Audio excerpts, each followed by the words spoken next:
ஆண்டவராக இயேசு கிறிஸ்துவின் நாமத்தில் என் அன்பின் வாழ்த்துக்கள். இந்த காலை ஆராதனையில் உங்களை சந்திப்பதில் நான் மகிழ்ச்சி அடைகிறேன். இன்றைக்கு நம்முடைய தியானத்திற்காக நாம் தெரிந்து கொள்கிற வேத வசனம் ரோமருக்கு எழுதின நிருபம் 8ஆம் அதிகாரம் 10ஆம் வசனம். மேலும் கிறிஸ்து உங்களிடத்தில் இருந்தால் சரீரமானது பாவத்தின் நிமித்தம் மரித்ததாயும் ஆவியானது நீதி நிமித்தம் ஜீவனுள்ளதாயும் இருக்கும். மேலும் கிறிஸ்து உங்களிடத்தில் வாசமாய் இருந்தார். பாவத்து நிமித்தம் சரீரம் செத்ததாயும் ஆவியின் நிமித்தம் ஆவியினாலே நீதி நிமித்தம் ஜீவனுள்ளதாயும் இருக்கும். இன்றைக்கு ஆண்டவர் நம்மிடத்தில் ஒரு வித்தியாசமான காரியத்தை விளங்க பண்ண, சொல்லிக் கொடுக்க, கற்றுக் கொடுக்க, அவருக்குள் வளருவதற்கு விரும்புகிறார். பாவமானது மனிதனுக்குள் எப்படி வந்தது? ஆதாமினாலே பாவம், ஏவாள் அந்த பழத்தை சாப்பிட்டது நிமித்தம், தேவனுடைய வார்த்தைக்கு கீழ்ப்படியாதது நிமித்தம், தேவன் செய்யக்கூடாததை செய்தது நிமித்தம் மனுக்குலம் முழுவதும் பாவத்தில் மூழ்கடிக்கப்பட்டது. இந்த பாவம் வந்ததினால் என்ன பிரச்சனை? ஏதாவது பிரச்சனை இருக்கணும்ல. இந்த பாவம் வந்துருச்சு, பாவத்தினால என்ன தண்டனை, என்ன பிரச்சனை அப்படின்னா,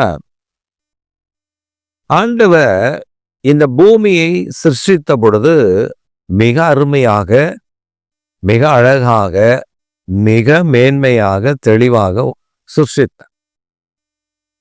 இதுல லூசிபர் என்கிற ஒருவனையும் அவனை பின்பற்றுகிற 30 முக்கோடி தேவர்களையும் அதில் வைத்து அவரை ஆராதிப்பதற்கு, மகிமைப்படுத்துவதற்காக இந்த பூமியை விசேஷப்படுத்தி இருந்தார். He specialized this earth to worship God's name. ஆண்டவருடைய நாமத்தை அவர் உயர்த்துவதற்காக ஸ்பெஷலைஸ் பண்ணி வைத்திருந்த இந்த பூமியை லூசிபர் தன்னுடைய சகாக்கள் சொல்லை கேட்டு, நான் தேவனைப் போல மாறுவேன், தேவனைப் போல ஏறுவேன் என்று சொல்லி அவன் அந்த நினைவு அவனுடைய எண்ணத்தில் தோன்றி அவன் தேவனுக்கு விரோதமாய் எழும்ப அவன் எத்தனித்த பொழுது, கர்த்தர் அவனையும் அவனுடைய அடியாட்களையும் அவனோடு கூட இருந்தவர்களையும் பூமியில் தள்ளி, நன்றாக இருந்த பூமி ஒழுங்கின்மையும் வெறுமையுமாய் மாறிவிட்டது. அந்த பூமியை ஜலத்திற்குள்ளே வைத்து மூடி, ஆவியானவர் ஜலத்தின் மேல் அசைவாடினார். இது நமக்கு தெரிந்தது. இது நம்ம வேதத்தில் வாசிக்கும் பொழுது நமக்கு தெரிந்தது. இந்த பூமி இப்படியே விட்டால் அது நல்லதல்ல, மனுக்குலத்திற்கு அது ஏற்றதாக மாற்ற வேண்டும். நான் இப்பொழுது தேவதூதனை அல்ல, ஒரு மனிதனை சிருஷ்டிக்கப் போகிறேன். என் சாயலின்படி, என் ரூபத்தின்படி ஒரு மனிதனை நான் சிருஷ்டித்து அந்த மனிதனுக்கு இந்த பூமியை கையளிக்கப் போகிறேன் என்று சொல்லிதான் ஆண்டவராகிய கர்த்தர் இந்த பூமியை அவர் மீண்டும் செப்பனிட ஆரம்பித்தார். தண்ணீரை ஒரு இடத்திலேயும் மலைகள், நிலங்கள் எல்லாவற்றையும் சரி செய்து அதற்கு நட்சத்திரங்களையும் சூரியனையும் சந்திரனையும் கட்டளையிட்டு, இரவுக்கு இரவென்றும் பகலுக்கு பகல் என்றும் பெயர் வைத்து பூமியை மிக நேர்த்தியாக மாற்றினார். நேர்த்தியாக மாற்றிதான் ஆதாமுடைய கரத்தில் அது கையளிக்கப்பட்டது. அப்பொழுது ஆண்டவர் ஏதேன் என்கிற ஒரு அருமையான தோட்டத்தையும் ஆதாமுக்கு கையளித்திருந்தார். இப்ப இந்த கையளிக்கப்பட்டதினாலே ஆதாமுக்கு ஒரு பெரிய மேன்மை என்னவென்றால், தேவன் வருவார், அவனை சந்திப்பார், அவனோடு கூட பேசுவார், அவனும் அவரோடு கூட பேசுவான், ஏவாளும் அவரோடு கூட பேசுவார்கள். பின்பு அவர் புறப்பட்டு போய் விடுவார், இவர்கள் இங்கே இருந்து விடுவார்கள். ஆனால் பிசாசு வலு சர்ப்பமானது ஏவாளை வஞ்சித்ததினால், கன்னிங்னஸ், ஏவாளை வஞ்சித்ததினால் அவள் அந்த சாப்பிடக்கூடாது என்ற பழத்தை மாத்திரம் சாப்பிட்டு விட்டாள். அதனால் ஏதேன் தோட்டத்திலிருந்து அவள் விரட்டியடிக்கப்பட்டாள். இப்ப பாவம் மனுக்குலத்திற்குள் வந்ததினாலே, பாவத்தினாலே எதை பிசாசு இழந்திருந்தானோ அதை திரும்ப தன்னுடைய கரத்தில் அவன் எடுத்துக்கொண்டான். மனிதன் பாவம் செய்ய வைக்க வைக்க வைக்க பிசாசு தேவனை கோபப்படுத்துகிறதை வழக்கமாக வைத்திருந்தார். ஏன்னா தேவன் தமது ரூபத்தின்படி, தமது சாயலின்படி நம்மை உண்டாக்கியிருந்தார். அவர் ரூபத்தின்படி, அவர் சாயலின்படி ஒரு மனிதனை உண்டாக்கி, அந்த மனிதனுக்கு மனிதன் என்று பெயர் வைத்து, அவனுக்கு ஆதாம் என்று பெயரை வைத்து, அவன் மிருகங்களுக்கு என்னென்ன பெயர் வைக்கிறானோ, மரம் செடி கொடிகளுக்கு என்னென்ன பெயர் வைக்கிறானோ அவைகள் எல்லாம் அவைகளுக்கு பெயராக மாறட்டும் என்று சொல்லி ஒரு மனிதனை மேன்மைப்படுத்தி மகுடமாக வைத்திருந்த அந்த மனிதனை அருவருக்கத்தக்கதாக பிசாசு மாற்றிவிட்டார். குடிக்க வைத்தான், வெறிக்க வைத்தான், சாராய பாட்டிலோட சகதியில் விழுந்து கிடக்க வைத்தான், பாவத்தில் விழுந்து கிடக்க வைத்தான், அருவருப்பானவைகளை செய்ய பண்ணினான். இதனால் பாவம் மனுக்குலத்தில் மனிதனுக்குள் பெருக ஆரம்பித்தது. இந்த பாவம் பெருக பெருக பெருக பெருக பெருக தேவனுக்கும் மனிதனுக்கும் இருந்த உறவு துண்டிக்கப்பட்டது. அப்ப பாவத்திலிருந்து ஜனங்களை மீண்டு கொள்ள வேண்டும் என்று சொன்னார். ஒரு மனிதன், இந்த மனுக்குலத்திற்காக ஒரு மனிதன் தான் பிராயச்சித்த பலியாக வர முடியும். அது யாரை அனுப்புவது? இயேசு பார்த்தார். தம்மையே மனுஷகுமாரனாக பூமிக்கு அனுப்பி பிராயச்சித்த பலியாக ஒப்பு கொடுத்தார். அவர்தான் பாவத்தினுடைய பிராயச்சித்த பலியாக இறங்கி வந்தார். இப்போ ஒரு மனிதன், இப்பதான் அந்த வசனத்தை மறுபடியும் நீங்கள் வாசிப்பீர்களானால் அங்கே சொல்லப்பட்டிருக்கிறது, கிறிஸ்துவுடனே கூட. மறுபடியும் அந்த வசனத்தை வாசிக்க கேட்போம். மேலும் கிறிஸ்து உங்களிடத்தில் இருந்தால் சரீரமானது பாவத்தின் நிமித்தம் மரித்ததாயும் ஆவியானது நீதி நிமித்தம் ஜீவனுள்ளதாயும் இருக்கும். பாருங்க, கிறிஸ்து உங்களுக்குள், உங்களிடத்தில் வாசமாயிருந்தால். இப்ப இந்த இயேசு கிறிஸ்து தான் நமக்காக ஜீவனை கொடுத்தவர். இப்ப அந்த ஜீவனை கொடுத்ததினாலே நம்மை திரும்பவும் திரும்பவும் திரும்பவும் மீட்டுக் கொள்ளுகிறார். இப்ப நமக்கு ரீஎடிஷன், நம்ம என்ன பண்றாருன்னா திரும்ப நம்மை சரி செய்கிறார். பாவத்தின் தண்டனையிலிருந்து நம்மை விடுவிக்கிறார். அதனால சரீரமானது பாவத்திற்கு செத்ததாயும் ஆவியானது நீதியினாலே ஜீவனுடையதாயும் இருக்கிறது. அப்ப சரீரமானது பாவத்திற்கு மரித்து இருக்கிறது. யார் இருக்கிறதுனால? இயேசு கிறிஸ்து நமக்குள் வாசம் பண்ணுகிறதுனால. அப்ப இந்த சரீரம் பாவத்திற்கு மரித்திருந்தால்தான் நம்ம வாழ்க்கை சரியா இருக்குமா? ஆமா. பரிசுத்தம் இல்லாமல் ஒருவனும் தேவனை தரிசிக்க முடியாது. அப்ப இந்த சரீரம், தேவனை நாம் தரிசிக்க வேண்டும், தேவனை நாம் ஏற்றுக்கொள்ள வேண்டும், தேவனிடத்தில் நாம் ஒன்றிணைய வேண்டும், தேவன் நம்மை அங்கீகரிக்க வேண்டும், தேவன் நம்மை ஆசீர்வதிக்க வேண்டும், தேவனுடைய பிள்ளைகள் என்ற அங்கீகாரத்துக்குள்ள வர வேண்டும் என்றால் பரிசுத்தத்தை காத்து கொள்ள வேண்டும், பரிசுத்தம் உள்ளவர்களாய் காணப்பட வேண்டும். பரலோகம் மாம்சத்தோடும் இரத்தத்தோடும் போராடுகிறது அல்ல. மாம்சத்தோடும் இரத்தத்தோடும் பரலோகத்திற்கு அங்கு இடமில்லை. பரலோகத்துல மாம்சத்துக்கும் இரத்தத்துக்கும் அங்கு இடமில்லை. அப்ப என்னதான் அங்கு இடம் இருக்கிறது அப்படின்னா, பரிசுத்தம் உள்ளவன் இன்னும் பரிசுத்தமாக கடட்டும், நீதி செய்கிறவன் இன்னும் நீதி செய்யட்டும். அப்ப அவனவனுடைய கிரியைக்கு பலன் என்னோடு கூட வருகிறது என்று சொன்னாரே. அப்ப நம்மை பரிசுத்தம் உள்ளவர்களாய், நம்முடைய சரீரம் பாவத்திற்கு செத்ததாய் காணப்பட வேண்டும், ஆவியினாலே நீதிக்கு பிழைத்ததாய் ஜீவனுள்ளதாய் நாம் இருக்க வேண்டும்.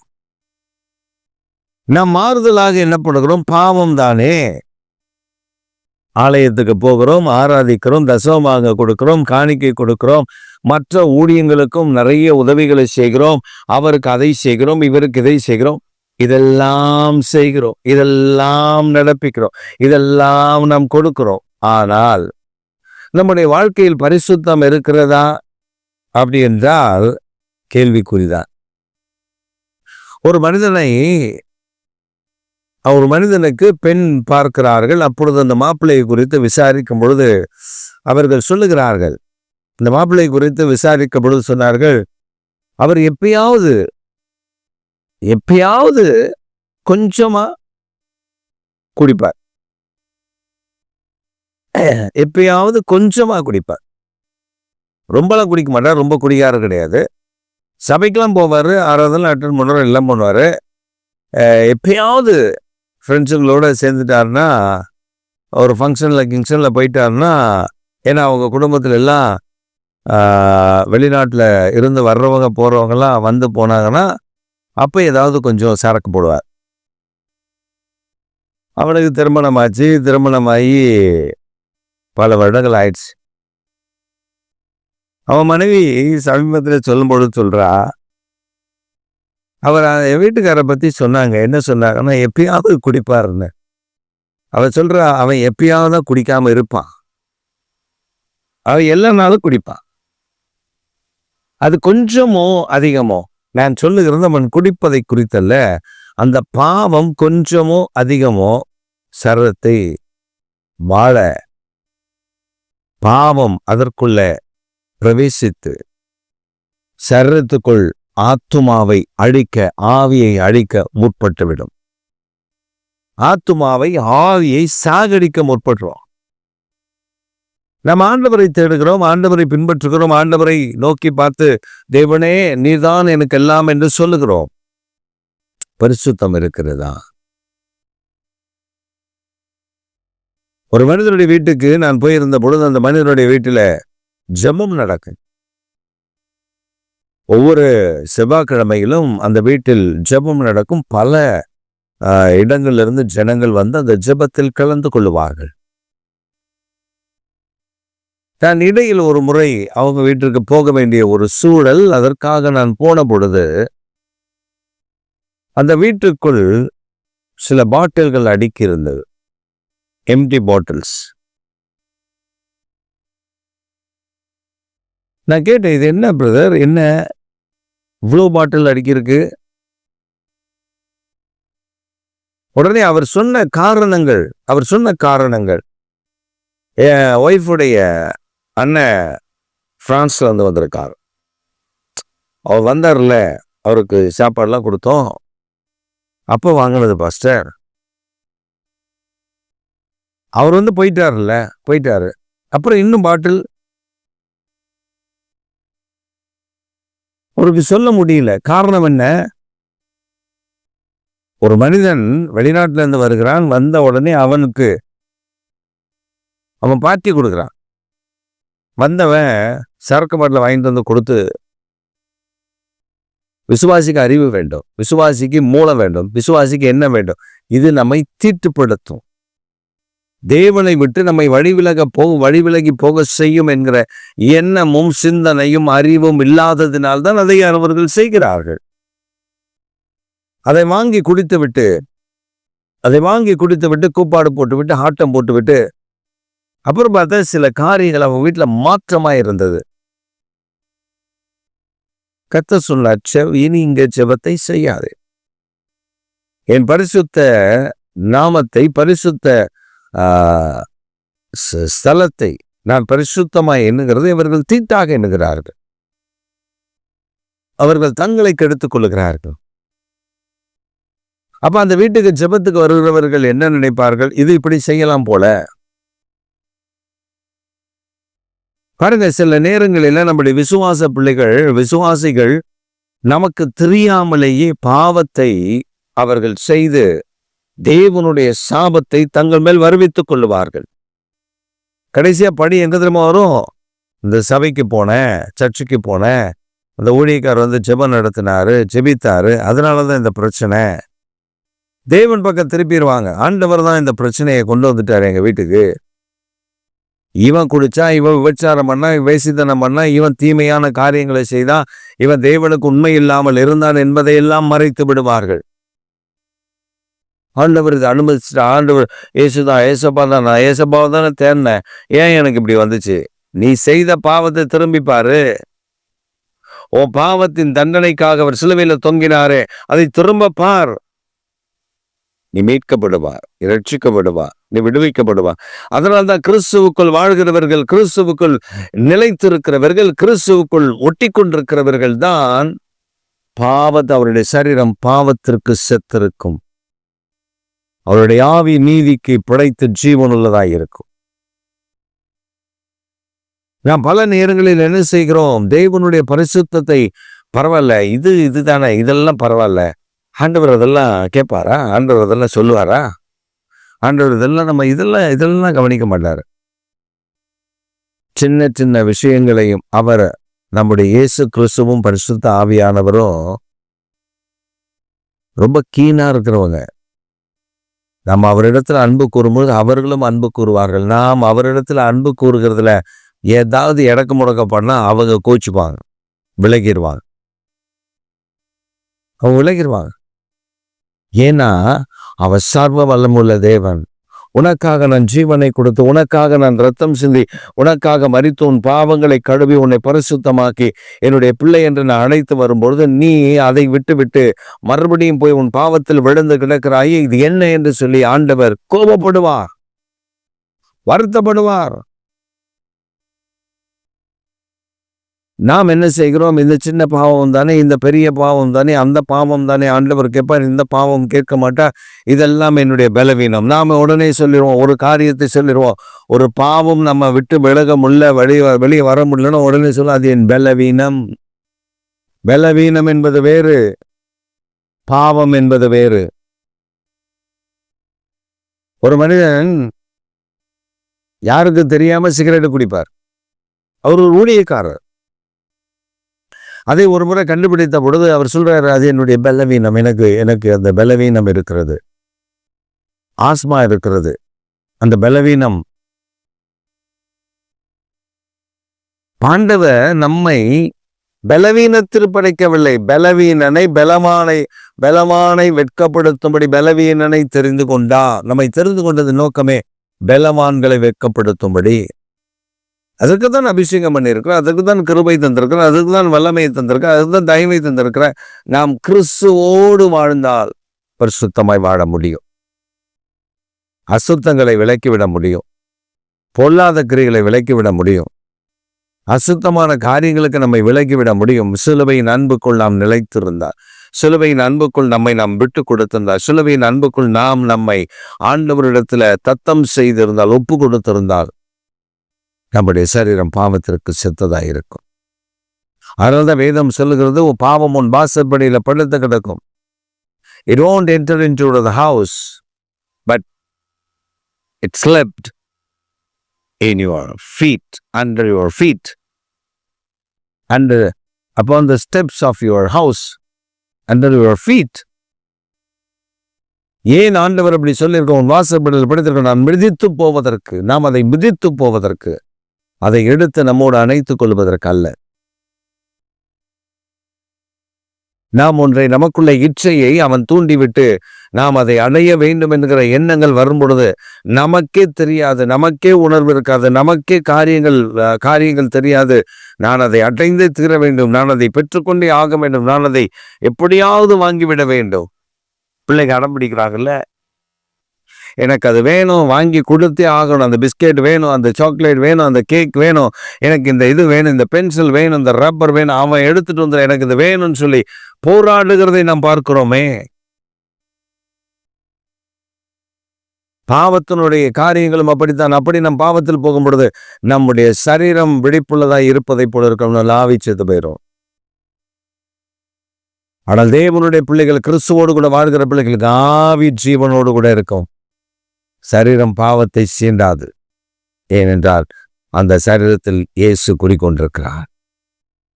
இன்றைக்கு நமக்கு தேவை பரிசுத்தம். பரிசுத்தம் இல்லாமல் ஒருவனும் தேவனை தரிசித்து விட முடியாது. பரிசுத்தம் இல்லாமல் ஒருவனும் தேவனுக்கு உண்மையாய் வாழ்ந்து விட முடியாது. பரிசுத்தம் இல்லாமல் ஒருவனும் தேவனை தேவன் என்று அறிக்கை செய்துவிட முடியாது. நீங்க பாருங்க, வருஷம் முழுவதும் பாவம் செய்வான்.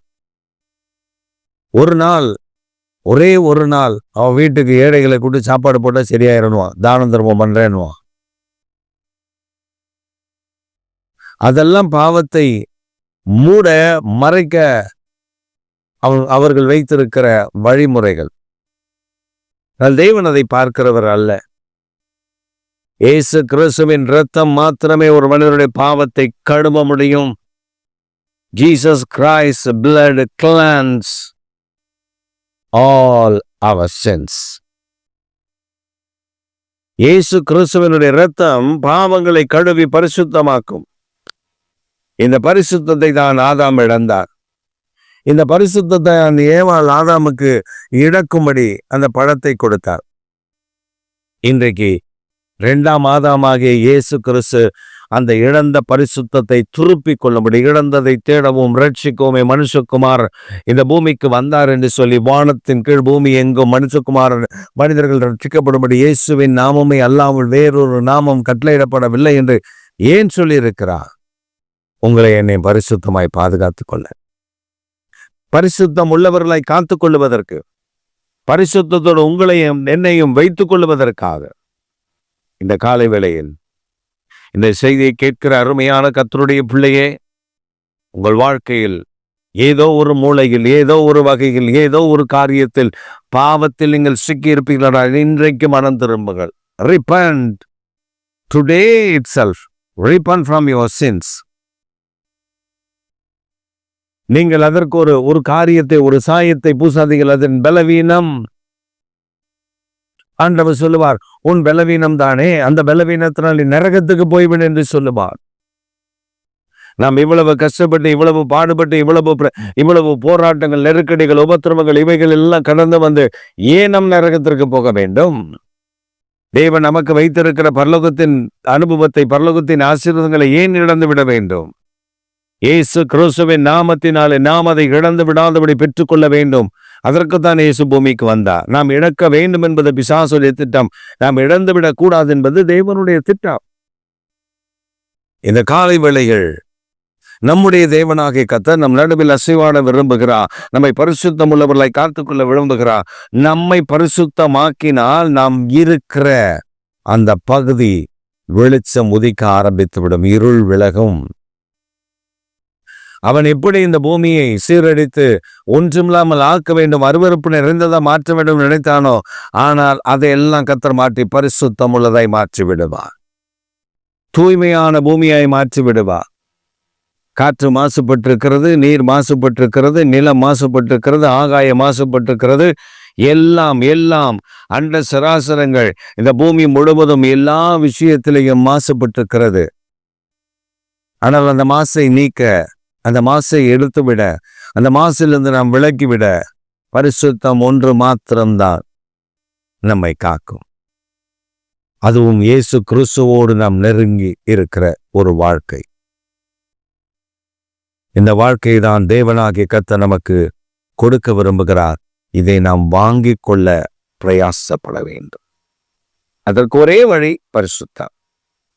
அதற்கு ஒரே காரியம் பரிசுத்தம். பரிசுத்தம் இல்லாமல் நாம் தேவனை தரிசிக்க முடியாது. ஆதலால் நம்முடைய சரீரம் பாவத்திற்கு செத்ததாயும், ஆவி நீதிக்கு பிழைத்ததாயும், ஜீவனுள்ளதாயும் இருக்கும்படி நம்மை நாம் காத்து கொள்வதற்கு கிறிஸ்துவுக்குள் நம்மை அர்ப்பணிக்க வேண்டும். கிறிஸ்துவோடு கூட நெருங்கி இருக்க வேண்டும். கிறிஸ்துவுடைய வாழ்க்கை, கிறிஸ்து விரும்புகிறபடி நாம் வாழ வேண்டும். அப்படி வாழ்ந்தால் போதும், நம் வாழ்க்கையில மேன்மை வரும். அப்ப நான் இதுவரை செய்த பாவம் அவைகளை அறிக்கையிட்டால் ஆண்டவர் மன்னித்து விடுவார். சகல பாவத்தையும் மன்னிக்க கர்த்தர் போதுமானவர். சகல பாவங்களை நமக்கு மன்னித்து நீதியை வெளிப்படுத்த ஆண்டவர் போதுமானவர் என்பதை மறந்து விடக்கூடாது. இந்த காலை வேளை ஆண்டவர் உங்களோடு கூட பேசுகிறதை நான் அறிவேன். நம்மோடு ஆண்டவர் பேசிக் கொண்டிருக்கிறார். நாம் எந்த இடத்தில் நம்முடைய பலவீனம் என்று சொல்லி நம் பாவத்தை செய்து கொண்டிருக்கிறோமோ அதை நாம் நிறுத்தி, இது பலவீனம் அல்ல, இந்த பாவம் பிசாசு கொண்டு வந்திருக்கிற கண்ணி என்று நாம் அதை விட்டு வெளியே வருவோம். கர்த்தர் பெரிய காரியங்களை செய்வார். ஜெபிப்போமா? எங்கள் சர்வ வல்லமுள்ள தேவனே, எங்கள் நித்திய பிதாவே, இந்த காலை ஆராதனையில பங்கு பெற்றிருக்கிற இந்த செய்தியை கேட்கிற எந்த இடத்திலிருந்து இந்த செய்தியை கேட்டாலும் இயேசுவின் நாமத்தினுடைய மறைமுகமான பாவங்கள், பலவீனம் என்று பிசாசு ஏமாற்றி அவர்களை சில பாவம் செய்ய வைத்து கொண்டிருக்கிறானே, அவைகளிலிருந்து ஒரு விடுதலை நீர் கட்டளையிட்டு இப்பொழுதே என்னோடு கூட சேர்ந்து ஜெபிக்கிற உம்முடைய பிள்ளைகள் ஒரு விடுதலையை காண்பார்களாக, ஒரு அற்புதம் நடப்பதாக. இதுவரை அவர்களுக்கு இல்லாத நன்மைகள் உண்டாவதற்கு தடையாக இருந்த எல்லா தடைகளும் இப்பொழுது மாற்றப்பட்டு இயேசுவின் நாமத்தில் ஒரு மாற்றம் உண்டாவதாக என்று நாங்கள் ஜெபிக்கிறோம். அற்புதம் செய்வீரா, அதிசயங்களை விளங்க பண்ணும், உங்க நாமத்தை உயர்த்தும், பேரை பெருமைப்படுத்தும், பெரிய காரியங்களை செய். தாழ்த்தி ஒப்பு கொடுக்கிறோம். இயேசு கிறிஸ்துவின் நாமத்தில் ஜெபிக்கிறோம் ஜீவனுள்ள நல்ல பிதாவே. என் ஆத்துமாவே கர்த்தரை ஸ்தோத்திரி, என் முழுவதுமே பரிசுத்தமுள்ள நாமத்தை ஸ்தோத்திரி. என் ஆத்துமாவே கர்த்தரை ஸ்தோத்திரி, கர்த்தர் செய்த சகல உபகாரங்களை மறவாதே. ஆமென்.